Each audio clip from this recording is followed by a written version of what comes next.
our channel Bringing Change Through Education. Dear student, Assalamu alaikum wa rahmatullahi wa barakatuh. Dear student, पूर्व की video में आपने शादी में होने वाले नाटक की रचना को पढ़ा था।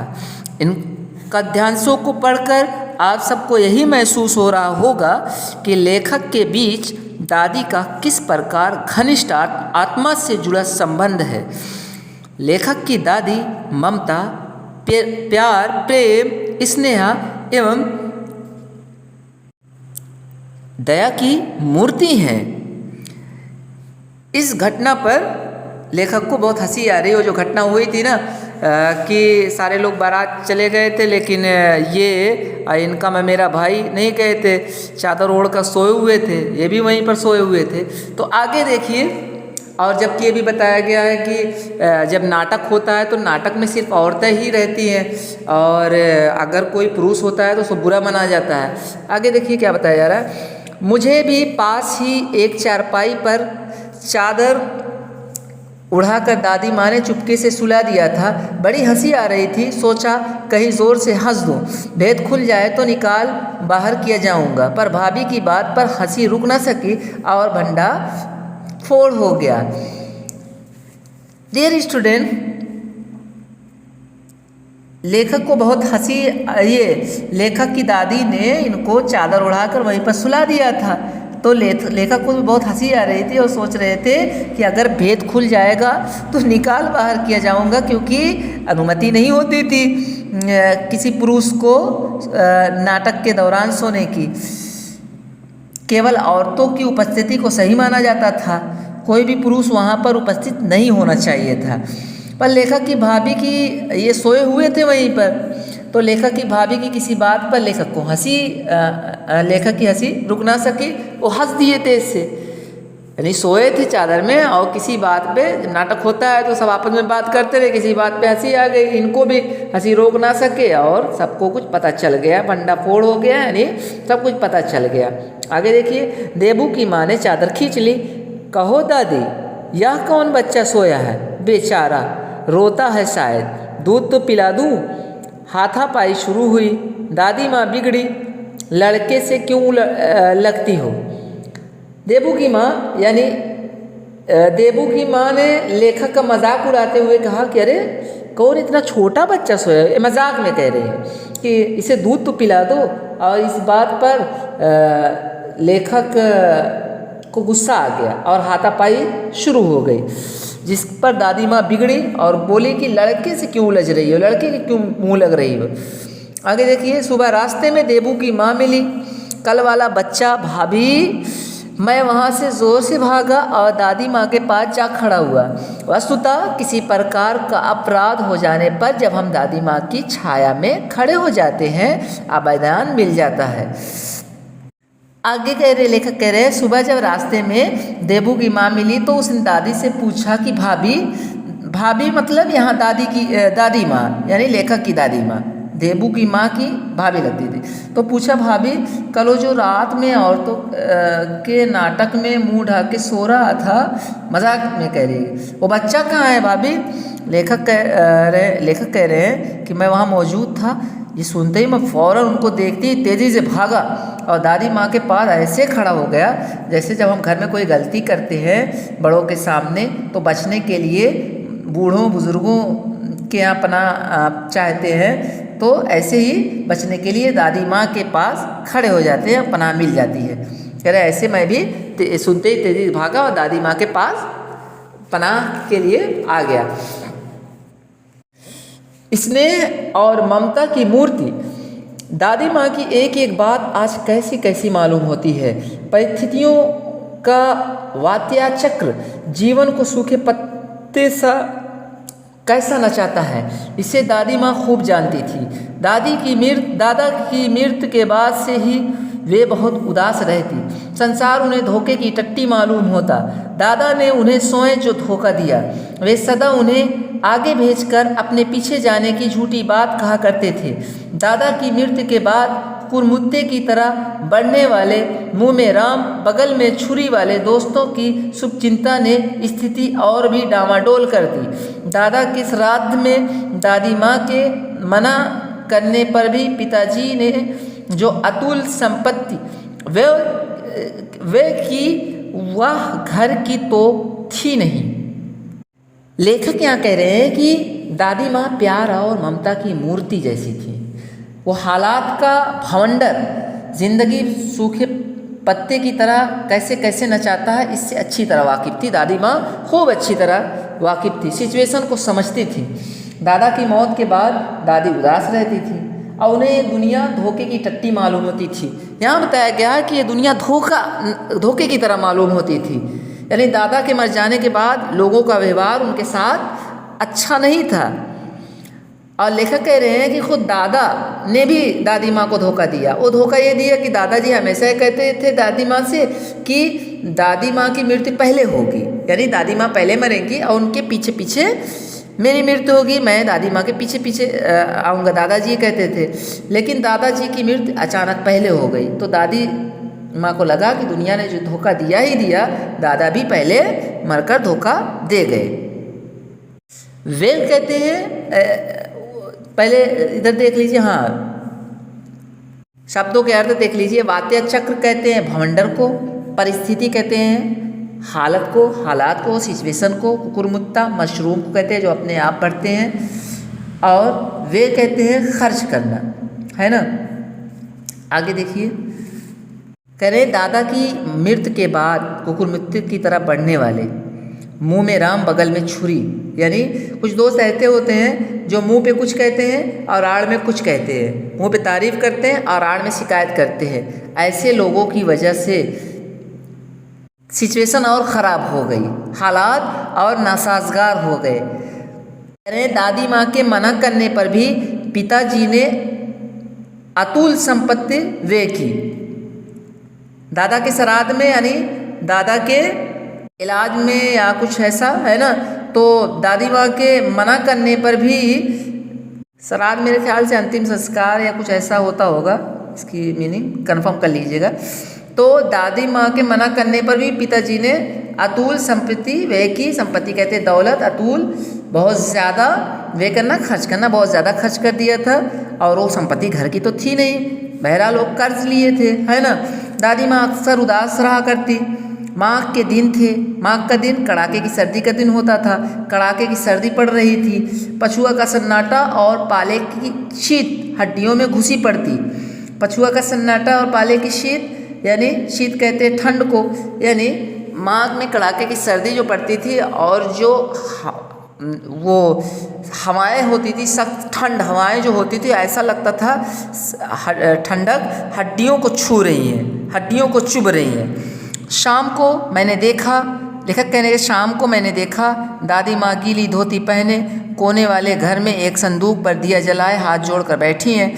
उनकी स्नेह कातर, यानी कतार से है, लाइन है, आँखों में, स्नेह कहते प्यार को, प्रेम को, उनकी प्यार भरी आँखों में आंसू कभी मैंने देखे नहीं थे। मैं बहुत देर तक, वो कह रहे हैं कि मैंने कभी आंसू नहीं देखे थे, लेकिन मैं देख रहा तो वो रो रही थी। मैं बहुत देर तक मन मारे यानी बातों को छुपाए उनके पास बैठा रहा। उन्होंने आंखें खोली, दादी माँ, मैंने धीरे से कहा। कह रहे जब उन्होंने आंखें खोली तो मैंने धीरे से पूछा दादी माँ, तो दादी माँ ने कहा क्या है रे, तू यहाँ क्यों बैठा है। दादी माँ, एक बात पूछूं, बताओगी ना। मैंने उनकी स्नेहपूर्ण आँखों की ओर देखा, स्नेहपूर्ण प्यार भरी आँखों की ओर देखते हुए मैंने उनसे पूछा दादी माँ, एक बात आपसे पूछो, बताओगी। दादी माँ कहा क्या है, पूछ। तुम रोती थी। दादी माँ मुस्कुराई, पागल, तूने कभी खाना भी नहीं खाया, तूने अभी खाना भी नहीं खाया, चल चल। तो दादी माँ कह रही नहीं पागल, क्यों रोऊंगी, अभी खाना भी नहीं खाया, चल तू पहले खाना खा। तो लेखक कह रहे मैंने कहा दादी माँ धोती तो बदल लो। तो दादी माँ कह रहे हैं अरे चलो चल, मुझे सर्दी गर्मी नहीं लगती है बेटा। और वो मुझे रसोई की तरफ खींचती चली गई। तो दादी माँ को सर्दी गर्मी नहीं लगती है, मतलब दादी माँ बहुत ज़्यादा उदास रहती थी। और डियर स्टूडेंट, जब इंसान चिंतित होता है, उदास रहता है, तो उसे कुछ भी महसूस नहीं होता है, भूख प्यास सर्दी गर्मी, उदास रहता है, खोया खोया सा रहता है ना। तो कह रहे हैं लेखक कि दादी माँ मुस्कुरा कर बोली कि नहीं नहीं मुझे सर्दी गर्मी नहीं लगे, तू चल, और उसे रसोई में खींच कर लेकर गई। कह रहे सुबह मैंने देखा चारपाई पर बैठे पिताजी और किशन भैया मन मारे यानी कुछ बातें छुपाए कुछ सोच रहे हैं और कह रहे हैं कि दूसरा चारा ही क्या है, यानी पिताजी और किशन भैया कह रहे हैं दूसरा चारा ही क्या है। तो बाबू बोले यानी पिताजी बोले रुपया कोई देता नहीं, कितने के तो अभी पिछले भी बाकी हैं, वो रोने से हो गए, यानी कर्ज में डूबे हुए थे बाबू यानी लेखक के पिताजी। तो कह रहे हैं अब कोई पैसा भी उधार नहीं दे रहा है, पिछला पैसा तो इतना है कि वो रोने की स्थिति में हो गए हैं, कहाँ से लाएं कहाँ से दें, इतना सब बाकी है ना। इसी पे सब विचार कर रहे थे अपने आपस में किशन भैया और इनके पिताजी। तो दादी माँ तब तक आई और कह रही रोता क्यों है रे। दादी माँ ने उनका माथा सहलाते हुए कहा मैं तो अभी हूँ ही, तसल्ली दी और कहा मैं तो जिंदा हूँ ना, क्यों रो रहे हो। उन्होंने संदूक खोलकर एक चमकती सी चीज़ निकाली। तेरे दादा ने यह कंगन मुझे उस दिन के लिए पहनाया था, उनका उस दिन के इसी दिन के लिए पहनाया था। तो दादी माँ ने संदूक खोलकर एक चमकती सी चीज़ दी, चमकती हो कोई सोने की चीज़ रही होगी, तो कहा कि इसी दिन के लिए कि जब परिस्थिति गड़बड़ होगी तो परिस्थिति का सामना करने के लिए तेरे दादा ने मुझे पहनाया था। दादी माँ का गला भर गया है कहते हुए, है ना, जब होता है ना बातें जब ऐसी आती है तो आदमी गला भर जाता है। मैंने इसे पहना नहीं, दादी माँ ने कहा मैंने इसे पहना नहीं, इसे सहेज कर यानी अच्छे से रखती आई हो। यह उनके वंश की निशानी है, वंश निशानी है। उन्होंने आंसू पोंछ कर कहा, यानी दादी माँ ने आंसू पोंछ कर कहा पुराने लोग आगा पीछा सब सोच लेते थे बेटा, यानी ये मैं कंगन अच्छा हुआ मैं बचा कर रखी थी, क्योंकि जो पुराने लोग होते हैं वो शुभ अशुभ सब सोच लेते हैं कि आगे कैसा समय आने वाला है, कैसा वक्त आने वाला है, इसलिए कुछ वो बचा कर रखते थे। आगे देखिए कह रहे हैं सचमुच मुझे दादी माँ शाबाश देवी सी लगी। लेखक कह रहे हैं सचमुच दादी माँ ने जो कंगन निकाल कर दिया तो मुझे वो शाबाश देवी सी लगी उस वक्त महसूस जो मैंने किया। धुंधली छाया विलीन हो गई।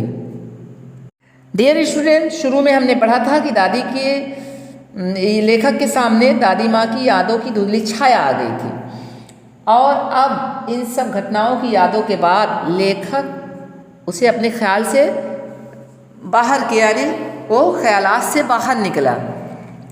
कह रहे हैं कि लेखक कह रहे हैं मैंने देखा दिन काफ़ी चढ़ आया। अभी वो ख्यालात में थे, दादी माँ की यादों में खोए हुए थे, पुरानी बातें याद कर रहे थे लेखक, है ना। तो कह रहे हैं कि दिन काफ़ी चढ़ आया। पास के लंबे खजूर के पेड़ से उड़कर एक कौआ अपनी घिनौनी काली पंखों फैलाकर मेरी खिड़की पर बैठ गया। कह रहे हैं दिन काफ़ी चढ़ गया था और एक घिनौनी शक्ल वाला काला कौआ अपने पंख फैलाए खिड़की पर बैठ गया। हाथ में अब भी किशन भैया का पत्र काँप रहा है। काली चींटियों सी कतारें धूमिल हो रही हैं, आंखों पर विश्वास नहीं होता। कह रहे हैं कि वो ख्यालात में खोए हुए थे, आपको बताया गया है। फिर वो कह रहे हैं कि दिन काफ़ी चढ़ गया था और एक कौआ घिनौना कौआ वो खिड़की पर आकर बैठ गया। और अब कह रहे हैं कि अब भी किशन भैया का वो पत्र याद आ रहा है जिस वक्त किशन भैया पत्र दिए थे कांपते हुए हाथ से। और वो पत्र में क्या था, दादी माँ की मृत्यु की खबर थी। तो कह रहे वो मुझे पत्र अब भी याद आ रहा है जब किशन भैया कांपते हुए किशन भैया लाए थे और पत्र भी कांप रहा था। और अपने ख्यालों से बाहर निकलकर लेखक कह रहे हैं मुझे अब भी विश्वास नहीं होता। मन बार बार अपने से पूछता है कि क्या सचमुच दादी माँ नहीं रही। लेखक कह रहे हैं जो ख्यालों में गुम थे वो कह रहे हैं अब भी मुझे खुद पर विश्वास नहीं हो रहा है। मैं हरदम पूछता रहता हूँ कि सचमुच दादी माँ नहीं रही। डियर स्टूडेंट, जैसा कि पुराने लोगों की, बड़े बूढ़ों की जो यादें हमसे जुड़ी होती हैं, उनके जाने के बाद हमें ऐसा महसूस होता है जैसा कि वो हमारी नज़रों के सामने है। हम ऐसा कभी कभी महसूस करते हैं कि नहीं, वो अभी हमारे सामने ही है, वो मरे नहीं है। जैसे कोई छोटा बच्चा होता है, खूब खेलता है ना, अपनी मनचली अदाओं से, चुलबुलेपन से सबके दिलों का दिलदादा हो जाता है, दिलों को मोह लेता है, सबकी नज़रों का तारा हो जाता है। और कभी किसी वजह से इत्तेफाकिया तौर से जब उसकी मृत्यु हो जाती है, उसकी मौत हो जाती है, तो जब उसकी याद आती है तो ऐसा लगता है कि वो गोद में अभी खेल रहा है, वो मनचली बातें कर रहा है, वो चुलबुलेपन से बातें कर रहा है। ऐसे ही लेखक अपनी दादी माँ की यादों में खोए हुए हैं और फिर जब ख्यालात से बाहर निकलते हैं तो कहते हैं, मुझे यकीन नहीं होता कि मेरी दादी माँ की मृत्यु हो गई है। डियर स्टूडेंट, उम्मीद है इस पाठ को आप अच्छे से समझ गए होंगे। तो शब्दों के अर्थ पर भी विशेष ध्यान दीजिए और उसे अपने जहन में महफूज रखिए। और आप भी, हम भी, जो भी बड़े बूढ़े जिनकी यादें अब भी हमारे दिलों में बाकी हैं, उनकी यादों के ज़रिए